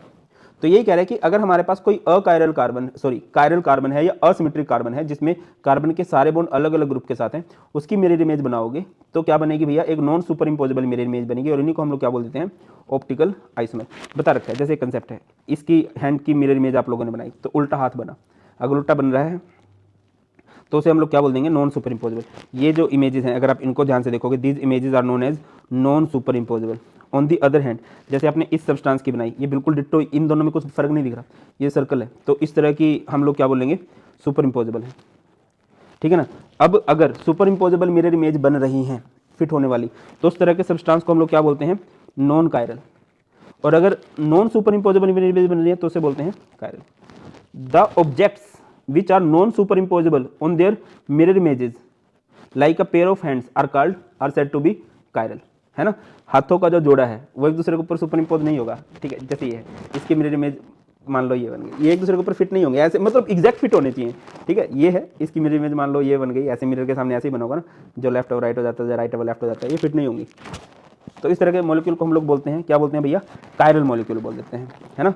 और अगर ऐसा हो जाए, while the objects which are superimposable on their mirror image, जैसे कि ये है, उन्हें क्या बोलेंगे, achiral. These molecules are optically inactive. जैसे कि इस सब्सटेंस को देखो, इस सब्सटेंस के 4 बॉन्ड, एक बॉन्ड OH के साथ है, प्रोपेन 2 जो है, एक बॉन्ड H के साथ है, 2 बॉन्ड CH3 के साथ है, 2 बॉन्ड एक ग्रुप के साथ हो जाते हैं तो उसे बोलते हैं अकायरल। इसे क्या बोलेंगे, अकायरल बोलेंगे, ठीक है, इसमें सिमेट्री है। ऑन दी अदर हैंड, जैसे ब्यूटेन 2 की बात करो, ब्यूटेन 2 में एक कार्बन है, इधर OH है, एक बॉन्ड CH3 के साथ है, एक बॉन्ड C2H5 के साथ है, एक बॉन्ड इसका H के साथ है, तो इसके सारे बॉन्ड अलग अलग ग्रुप के साथ है, तो इस तरह के मॉलिक्यूल को हम लोग क्या बोलते हैं, chiral. Butane 2 has 4 different group attached to the tetrahedral carbon and as expected it is chiral. कुछ कॉमन एग्जांपल की बात कर लेते हैं भाई, इस तरह के क्वेश्चन पूछे जा सकते हैं, है ना, बहुत बेसिक से होते हैं ये। जैसे 2 क्लोरोब्यूटेन है ना, 2,3 डाई हाइड्रोक्सी प्रोपेनल, इसके अलावा bromo chloro iodomethane, 2 bromo propanoic acid. अच्छा, this stereoisomers related to each other as non superimposable mirror images are called enantiomers, या फिर ऑप्टिकल आइसोमर्स। समझाता हूँ, मैंने शायद देखी, जैसे ये है। अब ये non superimposable mirror images है एक दूसरे की, इन दोनों को ही मैं क्या बोलूंगा, इनैंशियोमर्स। ये इन दोनों को मैं क्या बोलूँ, जैसे ये अगर D है तो ये इसकी L है, मिरर इमेज L बन जाएगी, ठीक है। ये जो non superimposable mirror images हैं, इन्हीं को हम लोग क्या बोलते हैं, इनैंशियोमर्स बोलते हैं, ठीक है। बहुत सारे बच्चों को इनैंशियोमर्स में डाउट रहता है। उसके बाद रेसमिक मिक्सचर वाली बात कर देते हैं। जैसे ये हमारे पास एक प्लेन पोलराइज्ड लाइट है, ठीक है, एक सब्सटेंस ले लिया हमने, उसने इसको रोटेट कर दिया राइट में, तो ये क्या होगा, डेक्स्ट्रो रोटेटरी सब्सटेंस कहलाएगा, ठीक है। एक सब्सटेंस और ले लिया हमने, जैसे कि प्लेन पोलराइज्ड लाइट है, हमने इसको एक और सब्सटेंस में से पास कराया और इसने इसको लेफ्ट में रोटेट कर दिया, तो इस सब्सटेंस को क्या बोल दूंगा, L बोल दूंगा। तो ये जो DL होगा, दोनों का ही बराबर बराबर equimolar mixture of dextro rotatory and levo rotatory substance. अब क्या होगा, नेट रोटेशन इनकी जीरो हो जाएगी, एक इसको राइट में रोटेट करेगा, एक इसको लेफ्ट में रोटेट करेगा, तो सब्सटेंस वहीं पे आ जाएगा, समझो ना। आप चले राइट डायरेक्शन में 15 किलोमीटर और फिर लेफ्ट डायरेक्शन में चले 15 किलोमीटर, तो कहाँ गए। तो वही है कि देखो, एक ने इसको राइट में रोटेट कर दिया, एक ने इसको लेफ्ट में रोटेट कर दिया, तो इसकी नेट रोटेशन जीरो हो गई। इस तरह के मिक्सचर को हम लोग बोलते हैं racemic mixture. A mixture containing 2 enantiomeric in equal proportion will have zero optical rotation as the rotation due to one isomer will be cancelled by the rotation due to other। दूसरे वाला पहले वाले की रोटेशन को cancel कर देगा। Such mixtures are known as racemic mixture और racemic modification represent करते हैं DL से प्लस माइनस से। जैसे एग्जांपल है प्लस माइनस ब्यूटेन 2 ऑल। आगे मूव करते हैं नेक्स्ट, रिटेंशन। बहुत सारे बच्चों को रिटेंशन में डाउट है। जैसे कि इधर देखिए 2 मिथाइल ब्यूटेन 1 ऑल है ना, इधर एक ग्रुप लगा हुआ है OH। अब यहाँ से OH हटा और यहीं पे आके Cl जुड़ जाए, तो इसे बोलते हैं retention. Retention of configuration is the preservation of the spatial arrangement of bonds in to an asymmetric centre during a chemical reaction. भैया जो बॉन्ड जिस तरह से उसी तरह से बने अगर रहें तो उसे बोलते हैं रिटेंशन। अब इन्वर्जन, रिटेंशन, रेसमाइजेशन क्या होता है मैं आपको समझाता हूँ। जैसे कि मॉलिक्यूल आपको दिखाई दे रहा है, ये कार्बन है, इधर CH3 है, इधर C2H5 है, इधर H है और इधर X है। आपने इधर Y लगा दिया, ठीक है। तो जिस तरफ X था उसके अपोजिट डायरेक्शन में अगर Y लगा तो इसे क्या बोल देंगे, इन्वर्जन। क्या बोल देंगे उसे, इन्वर्जन। जिस साइड X था और अगर उसी साइड ही Y लग जाए, है ना, जिस तरह पुराना ग्रुप था बिल्कुल वही कन्फिग्रेशन बनी रहती है, उसे बोलते हैं रिटेंशन। और अगर कहीं पर रिटेंशन भी हो रहा है, इन्वर्जन भी हो रहा है, तो उसे हम लोग क्या बोलते हैं, रेसमाइजेशन। क्या बोलते हैं भैया इसको, रेसमाइजेशन बोलते हैं। आई होप अभी आपको ये क्लियर हो गया होगा। अगर मैं SN2 की बात करूँ, SN2 में क्या होता है, इन्वर्जन होता है। जैसे Br इस तरफ है बट इसके अपोजिट डायरेक्शन में OH लग गया। और SN1 में क्या होता है भाई, रेसमाइजेशन होता है। जैसे Br है तो क्या हो जाएगा भाई, इस तरफ भी OH लगेगा, ऊपर नीचे दोनों तरफ OH लग सकता है, आगे पीछे दोनों तरफ OH लग सकता है, तो उसे हम लोग क्या बोलते हैं, रेसमाइजेशन ऑफ कन्फिग्रेशन। क्लियर है। इसके बाद एलिमिनेशन है, नाम से बहुत ज़्यादा क्लियर है। एलिमिनेशन का मतलब होता है एलिमिनेट होना, बाहर निकल जाना। जैसे कि हमारे पास हेलोल्केन है, जब आप इसको ट्रीट करोगे अल्कोहलिक KOH के साथ, यहाँ पर कोई बेस आ जाएगा, तो क्या हो जाएगा, जिस कार्बन पे हैलोजन लगा उसे अल्फा बोलते हैं, उससे नेक्स्ट वाले को बीटा बोलते हैं, बीटा वाला हाइड्रोजन बाहर निकलता है, दैट्स वाई इस रिएक्शन का नाम जो होता है बीटा एलिमिनेशन लिखा गया है। Since beta hydrogen atom is involve in elimination it is often called beta elimination reaction. Generally इसका नाम क्या होता है, बीटा एलिमिनेशन होता है। तो यहाँ से H और यहाँ से X चला गया, तो हमारे पास एक अल्कीन बन जाएगा। अब इधर ध्यान दीजिए, जिस कार्बन पे Br लगा है, जिस कार्बन पे हैलोजन लगा उस कार्बन को बोलते हैं अल्फा, उससे नेक्स्ट को बोलते हैं बीटा, उससे नेक्स्ट को बोलते हैं बीटा। तो दो एलिमिनेशन पॉसिबल है। जैसे मान के चलो इस तरह से हो गया, Br और H निकल गया, तो बाकी सब कुछ एज इट इज रहेगा, CH3 CH2 CH2 CH double bond CH2, it is known as pent one ene. अब बीटा तो इस तरफ भी है ना, तो ऐसे हो गया भाई, फिर CH3 CH2 CH, इसका H गया है और इसका Br गया है, और इधर है CH3, इसे बोलते हैं पेंट-2इन। अब दो प्रोडक्ट बने हैं, जब भी दो प्रोडक्ट बनते हैं तो उसमें मेजर माइनर वाला सीन रहता है। तो मेजर माइनर वाले सीन को किसने क्लियर किया भैया, सेजफ दादा ने। In dehydrohalogenation reaction the preferred product is that alkene which has the greater number of alkyl group attach to the double bonded. देखिए ये डबल बॉन्डेड कार्बन है, इसके तरफ एक तरफ मिथाइल ग्रुप है, एक तरफ इथाइल ग्रुप है। ये डबल बॉन्डेड कार्बन है, इसके एक तरफ प्रोपाइल ग्रुप है, सिर्फ एक तरफ अल्काइल ग्रुप है, और इसके दो तरफ अल्काइल ग्रुप है। जिसकी ज़्यादा तरफ अल्काइल ग्रुप होगी, जिसके पास जितने ज़्यादा अल्काइल ग्रुप होंगे उसी को क्या बोल देंगे, जितने ज़्यादा अल्काइल ग्रुप होते हैं भाई उतना ही मेजर प्रोडक्ट होता है। दैट्स वाई ये 81% है और ये 19% है। क्लियर है। आगे मूव करते हैं। नेक्स्ट है भाई रिएक्शन विद मेटल। जब ये मेटल्स के साथ रिएक्शन करते हैं, स्पेसिफिकली मैं बात करता हूँ, जब ये रिएक्शन करते हैं विद मैग्नीशियम तो हमारे पास ऑर्गेनोमेटेलिक कंपाउंड बनते हैं। ठीक है, और ऑर्गेनोमेटेलिक कंपाउंड जैसे मैग्नीशियम के साथ रिएक्शन करी तो RMgX बना, इसको बोलते हैं राहुल मांगे X, जिसका नाम है ग्रिग्नार्ड रिएजेंट है, अल्काइल मैग्नीशियम हैलाइड। यहाँ पर हमारे पास एक अल्काइल हैलाइड है, आप लोगों ने उसकी रिएक्शन मैग्नीशियम के साथ कराई, मैग्नीशियम बीच में चिपका, ये बन गया RMgX। और ये जो RMgX है, the carbon magnesium bond is covalent, ये जो बॉन्ड है कोवलेंट है बट हाईली पोलर है। मैग्नीशियम मेटल तो इस पर पॉजिटिव है और यहाँ पर अल्काइल ग्रुप पे नेगेटिव होता है। और अगर एक बड़ी खास बात है, Grignard reagents are highly reactive and react with any source of proton to give hydrocarbon. बड़ी बार आपसे क्वेश्चन पूछा जाता है कि यार ये जो ग्रिग्नार्ड रिएजेंट है इसको एनहाइड्रस कंडीशन में क्यों बनाते हैं, चक्कर है ना बाबू भैया। जैसे ये ग्रिग्नार्ड रिएजेंट है, इसको पानी मिला तो पानी में से क्या ले लेगा, मैं इधर रिएक्शन करके दिखा रहा हूँ। जैसे कि ये हमारे पास है ग्रिग्नार्ड रिएजेंट, आप लोगों ने इसकी रिएक्शन कराई किसके साथ, वाटर के साथ, तो क्या हो जाएगा, वाटर में से ये H पॉजिटिव ले सकता है और ये H पॉजिटिव इसके साथ जुड़ जाएगा और OH नेगेटिव जो है इस पोर्शन के साथ जुड़ जाएगा। ये क्या बन जाएगा RH, और इधर क्या बन जाएगा MgXOH। उसके बाद हमारे पास ये रिएक्शन है वुड्स। ये तीन रिएक्शन होती है ना एक जैसी, एक होती है वुड्स रिएक्शन, एक होती है फिटिक रिएक्शन है ना, और एक रिएक्शन होती है Wurtz Fittig reaction, Wurtz Fittig reaction. इन तीनों रिएक्शन की खास बात क्या है कि ये जो तीनों रिएक्शन होती हैं ये होती हैं इन द प्रेजेंस ऑफ सोडियम। किसकी प्रेजेंस में होती हैं भैया, सोडियम की प्रेजेंस में होती हैं, जब सोडियम के साथ करवाई जाती हैं। और यहाँ पर क्या लिया जाता है, ड्राई ईथर की प्रेजेंस में रिएक्शन होती हैं, ड्राई ईथर। अब जो अलग करने वाला फीचर वो बता देता हूँ। वुड्स में दोनों तरफ, अच्छा यहाँ पर X भी लगा होगा, हैलोजन तो होगा ही। वुड्स में क्या होता है, दोनों तरफ अल्काइल ग्रुप होता है। फिटिक में क्या होता है, दोनों तरफ बेंजीन ग्रुप होता है। वुड्स का मतलब अल्काइल ग्रुप और फिटिक का मतलब क्या होता है भाई, बेंजीन ग्रुप होता है। ये चीज़ बाहर निकल जाएगी, ये हो जाएगा 2NX, ये बन जाएगा RR, ये हो जाएगा 2NX, ये बन जाएगा बेंजीन बेंजीन।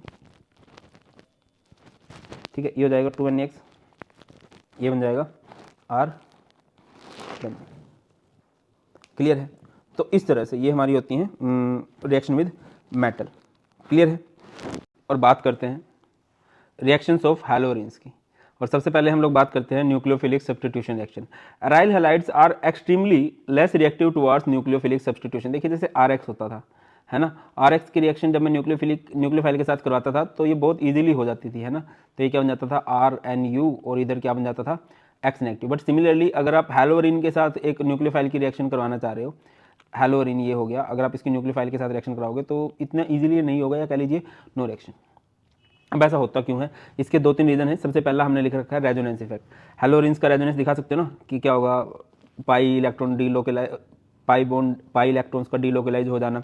जैसे इलेक्ट्रॉन से क्या बनेगा, बॉन्ड, और बॉन्ड से क्या बनेगा, इलेक्ट्रॉन, फिर इलेक्ट्रॉन से क्या बनेगा, बॉन्ड, बॉन्ड से क्या बनेगा, इलेक्ट्रॉन, इलेक्ट्रॉन से क्या बनेगा, बॉन्ड, और इससे अगला बॉन्ड क्या बनाएगा, इलेक्ट्रॉन। तो आप ये देखो कि रेजोनेंस की वजह से यहाँ पर थोड़ा सा डबल बॉन्ड करेक्टर आ गया, और डबल बॉन्ड को ब्रेक करना इतना ईजी नहीं है। Resonance effect in haloarenes, the electron pairs on halogen atoms are in conjugation with pi electrons of the ring, the following resonating structures are possible.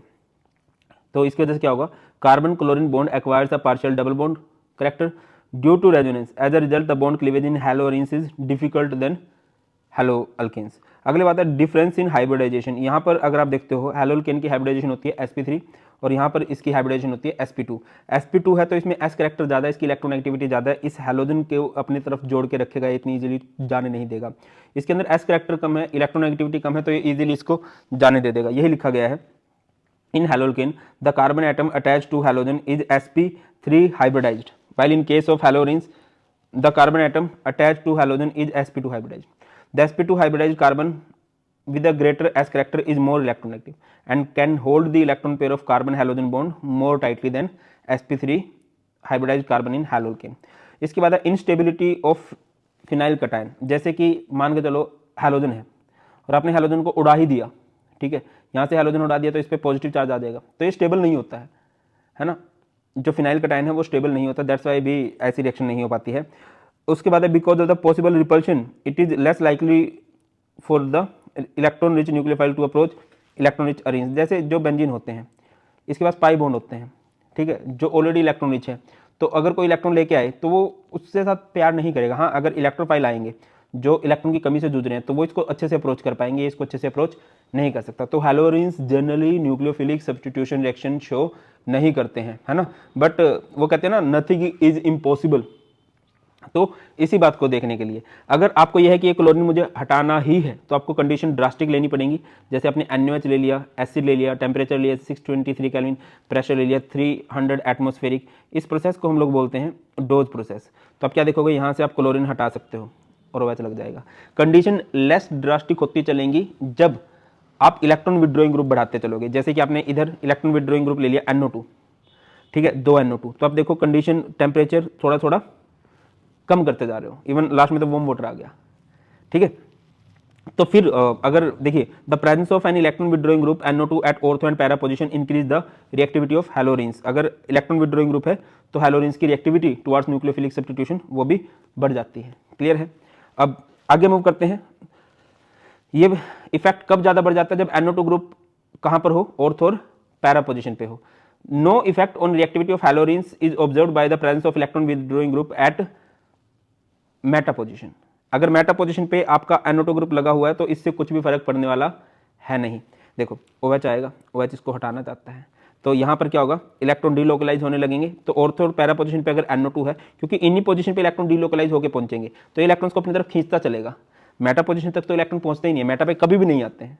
तो हैलोरिन्स की जो रेजोनेंस है वो मेटा वाले के लिए कुछ भी फर्क नहीं डालने वाली है, ठीक है ना। उसके बाद electrophilic substitution reaction. Halorines undergo the usual electrophilic reaction of the benzene rings such as halogenation, nitration, सारी की सारी रिएक्शन ये शो करता है। The paradirect ortho paradirecting influence of halogen atoms can be easily understood if we consider the resonating structure। जैसे कि ये हैलोरिन है, ठीक है। अब देखो ना इसके इलेक्ट्रॉन कहाँ कहाँ डीलोकलाइज होकर कहाँ कहाँ पहुंचेंगे। आप देखोगे कि ऑर्थो एंड पैरासाइट पर ही नेगेटिव चार्ज है, तो ऑर्थो पैरासाइट पर ही अटैक भी पॉसिबल होगा, ठीक है। रेजोनेंस आती होगी, पढ़ा होगा आप लोगों ने। The halogen atoms because of its minus I effect has some tendency to withdraw electrons from the benzene ring. ये थोड़ी सी बात याद रखना कि इसके अंदर थोड़ा सा माइनस आई कैरेक्टर भी होता है, तो ये इलेक्ट्रॉन्स को विड्रॉ भी थोड़ा सा कर सकता है।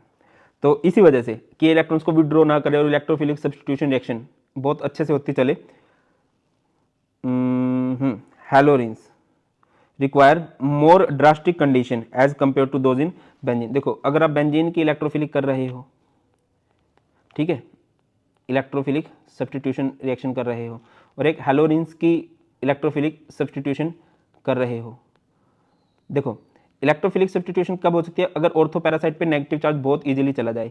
बट ये हैलोजन भी एक लगभग इलेक्ट्रॉन विड्रॉइंग ग्रुप है थोड़ा सा, तो इसकी रिएक्शन इलेक्ट्रोफिलिक करवाने के लिए हमें थोड़ी सी ड्रास्टिक कंडीशन की जरूरत होती है। इवन अगर आप देखोगे हर एक रिएक्शन जो भी है, जैसे मैं अभी आपको दिखाता हूँ, जैसे हैलोजिनेशन है, नाइट्रेशन है, सल्फोनेशन है, फ्रीडल क्राफ्ट है, इन सब रिएक्शन में अपने कैटलिस्ट लिया है, सब रिएक्शन में अपने लुईस एसिड लिया है। अच्छा, अटैक कौन करता है भाई, यहाँ पर Cl पॉजिटिव अटैक कर देगा, यहाँ पर NO2 पॉजिटिव अटैक कर देगा, यहाँ पर SO3H पॉजिटिव अटैक कर देगा, यहाँ पर CH3 पॉजिटिव अटैक कर देगा, यहाँ पर CO CH3, यहाँ पर इस तरह से पॉजिटिव, तो यह अटैक करता है। क्लोरीनेशन में क्लोरीन अटैक करेगा ऑर्थो एंड पैरा पे, तो मेजर प्रोडक्ट होता है पैरा वाला। नाइट्रेशन में NO2 अटैक करता है ऑर्थो एंड पैरा पे। सल्फोनेशन में SO3H अटैक करता है, तो ये पैरा वाला मेजर होता है। फ्रीडल क्राफ्ट एल्काइलेशन में CH3 अटैक करता है ऑर्थो एंड पैरा पे, एंड एसाइलेशन में COCH3 अटैक करता है। इसे क्या बोलते हैं, जब CH3Cl अटैक करता है फ्रीडल क्राफ्ट एल्काइलेशन, और इसे बोलते हैं फ्रीडल क्राफ्ट एसाइलेशन। क्लियर है, सिंपल है भाई, कुछ भी नहीं हुआ ऑर्थो और पैरा साइड पे अटैक करना, बस आप ये देख लो कि नाइट्रेशन में कौन रिएक्ट करेगा। रिएजेंट थोड़े से ड्रास्टिक कंडीशन रखने के लिए किए गए हैं। वुड्स फिटिंग में करवा चुका हूँ, फिटिंग भी मैंने करवा दी है। क्लियर है। अच्छा, इनमें से आपने बताना है कि कौन सा रिएक्शन फास्टर SN1 शो करेगा, कमेंट सेक्शन में बता देना एक बार, और क्यों करेगा ये बता देना। अच्छा, इसके बाद पॉलीहैलोजन कंपाउंड्स होते हैं। Carbon compounds containing more than one halogen atoms are usually referred to as polyhalogen compound. Many of these compounds are useful in industry and agriculture. Some polyhalogen compounds are described in the section. सबसे पहले है dichloromethane. Dichloromethane क्या है, जैसे carbon है और उसके पास क्या है, 2 क्लोरीन लग जाए, H। इसका यूज कहाँ पर किया जाता है भाई, used as a solvent, as a paint remover. Higher level of methylene chloride in air cause dizziness, nausea, tingling and numbness in the fingers and toes. In humans, direct skin contact with methylene chloride cause intense burning and mild redness of the skin, है ना। Direct contact with eyes can burn the cornea, मतलब फायदा इसका paint remover का है, बाकी तो ये सारे नुकसान ही कर रहा है हमें। ठीक है, बाकी इसका कहाँ पर भी यूज़ किया जा सकता है, मेटल क्लीनिंग में भी यूज़ किया जा सकता है। इसके बाद है ट्राइक्लोरोमीथेन, क्लोरोफॉर्म बोलते हैं इसको, है ना, CH और इसके अलावा 3 Cl होंगे। Chloroform is employed as a solvent for fats, alkaloids, iodine and other substance. Major use कहाँ पर है भैया इसका, for the production of freon refrigerant R22। ठीक है, इसका यूज किया जाता था किस में, एनेस्थेटिक के रूप में यूज किया जाता है इसका सर्जरी में, बट अब इसको रिप्लेस कर दिया गया है लेस टॉक्सिक सब्सटेंस के द्वारा, जैसे कि इथर हो गया। ठीक है, breathing about 900 parts of chloroform per million parts of air for a short time can cause dizziness, fatigue and headache, मतलब ये भी बहुत हार्मफुल होता है। ठीक है, और जो क्लोरोफॉर्म है, chloroform is slowly oxidize by air in the presence of light to an extremely poisonous gas. देखिए जैसे क्लोरोफॉर्म है, अगर आप इसको एयर में खुला छोड़ दोगे तो ये एक फोस्गिन गैस बना देगा, 2COCl2। और इसी वजह से कि एयर के कॉन्टैक्ट में ना आए, लाइट के कॉन्टैक्ट में ना आए, it is therefore stored in dark closed coloured bottle, dark coloured close bottles के अंदर इसको सील किया जाता है, सो दैट कि इसके अंदर एयर भी ना हो और इसको लाइट भी ना मिले। इसके बाद आइडोफॉर्म, आइडोफॉर्म भी यही होता है, CH I3। इसका यूज किया जाता था कैसे, पहले एज एन एंटीसेप्टिक, बट इसकी जो एंटीसेप्टिक प्रॉपर्टी थी वो आइडोफॉर्म की वजह से नहीं होती थी, वो किसकी वजह से होती थी, आयोडीन की वजह से होती थी, है ना। Due to its objectionable smell it has been replaced by other formulations containing iodine, क्योंकि इसकी बहुत गंदी स्मेल है, तो अब इसको रिप्लेस करके और सब्सटेंस ले आए हैं जिनके अंदर थोड़ा बहुत आयोडीन होता है। आगे मूव करते हैं, टेट्राक्लोरोमीथेन। टेट्राक्लोरोमीथेन क्या होता है, कार्बन टेट्राक्लोराइड CCl4। ठीक है, इसका जो प्रोड्यूस किया गया है लार्ज क्वांटिटी में, किस लिए, for the manufacture of refrigerant and propellants for aerosol. Propellants क्या होते हैं, जैसे जब ये जहाज वगैरह उड़ते हैं वो जो धुआं सा छोड़ते हैं उसे प्रोपेलेंट्स बोलते हैं।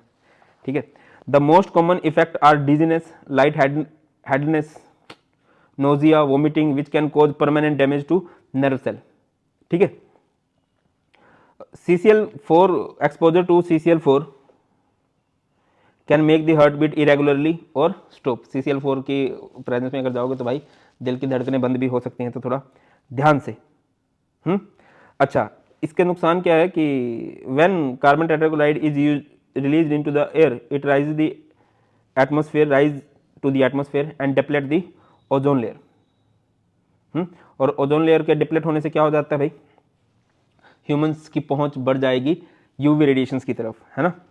उसके बाद है फ्रियोन्स। फ्रियोन्स का दूसरा नाम होता है CFC, chlorofluorocarbon compounds of methane and ethane are called freons, है ना। ये जो होते हैं एक्सट्रीमली स्टेबल होते हैं, अनरिएक्टिव होते हैं, नॉन टॉक्सिक होते हैं, नॉन कोरोसिव होते हैं एंड इजीली लिक्विफिएबल होते हैं। अच्छा जी, जैसे एक बढ़िया एग्जांपल है फ्रीऑन 1 2। 1 2 का मतलब क्या है कि इसके अंदर 1 कार्बन है और 2 का मतलब है 2 क्लोरीन होंगे, 2 फ्लोरीन होंगे। ठीक है, टोटल 1974 की बात की जा रही है। Total freon production in the world was about 2 billion pounds annually. Most freon even that used in refrigerants eventually makes its way into the atmosphere where it diffuses unchanged into the stratosphere. In stratosphere, freon is able to initiate radical chain reaction that can upset the natural ozone balance. देखो यार, ये कभी खत्म नहीं होते हैं। ठीक है, अगर आप इनका रेफ्रिजरेंट के रूप में यूज कर रहे हो तो धीरे धीरे एक टाइम ऐसा आता है जब ये एटमोसफेयर में चले जाते हैं। एटमोसफेयर में ऊपर जाके अब खत्म तो होंगे नहीं, रिएक्ट भी नीचे किसी के साथ करेंगे नहीं, तो ऊपर एटमोसफेयर में जाते हैं। एटमोसफेयर में स्ट्रेटोस्फेयर में जाके जहां पर ओजोन लेयर है वहां पर खुद से रिएक्शन करना स्टार्ट कर देते हैं। ऐसी रिएक्शन करते हैं कि ओजोन लेयर खत्म होने लग जाती है। तो फ्रीऑन्स के साथ थोड़ी सी ये प्रॉब्लम है। लास्ट है हमारे पास डीडीटी, डाइक्लोरो डाइफिनाइल ट्राइक्लोरोथेन। ये है डाइक्लोरो डाइफिनाइल ट्राइक्लोरो इथेन, मतलब 2 कार्बन, ये 2 कार्बन हो गए। ठीक है ना। इनिशियली जब इसको बनाया था, किसने बनाया था भाई? पॉल मुलर ने इंसेक्टिसाइड के रूप में बनाया था और इसके लिए उनको नोबेल प्राइज भी मिला था। Effectiveness against the mosquitoes that spread malaria and lice that carry typhus. ठीक है, उनके अगेंस्ट था। The use of DDT was banned in the United State in 1973, although it is still in use in some other parts of the world. Like Asian countries होती हैं जो थोड़ी poor countries मानी जाती हैं, उधर इसका भी यूज है। बाकी इसकी दिक्कत क्या थी डीडीटी की? It was discovered to have high toxicity towards fish. खत्म नहीं होता ये, और ऐसा नहीं कि सिर्फ मॉस्किटोज को मारता है, फिश वगैरह को भी खत्म कर देता है। ठीक है ना।